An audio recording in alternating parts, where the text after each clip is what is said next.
Did your windshield wash stop spraying? Well, you may have a clogged washer filter. We've operated the switch inside. You can see we're running it and no windshield spray is coming up. Now, if you don't hear the noise from your pump, the pump may be defective. See our video on Saturn washer pump replacement. It's pretty easy to replace the pump too. To clean a clogged filter, you'll need to remove your windshield fluid reservoir. At the bottom, there's a small black washer pump, and below the pump is the filter. Here's the clogged filter. See that gunk in there? Use soap and warm water to dissolve the gunk, then place the filter grommet back in the hole. Okay, so you can see we've got the screen cleaned off of the gunk. We just rinsed it in some hot soapy water.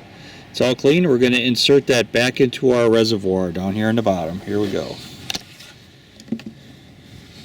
Just needs to get seated in there with its rubber grommet in. There, we're all set. Now we can attach the pump.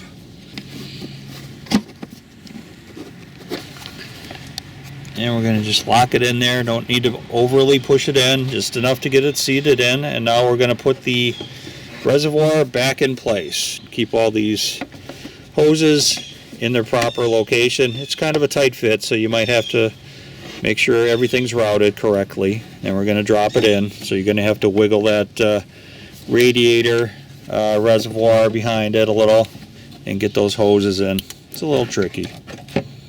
Now attach the harness. It only goes on there one way though, so make sure you orient it the right way.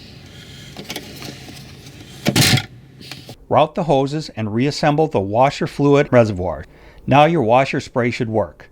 You can see that thing is spraying out like crazy. For the complete video on replacing the Saturn View windshield wash pump, see our video on YouTube. Like, share, and subscribe for more DIY videos.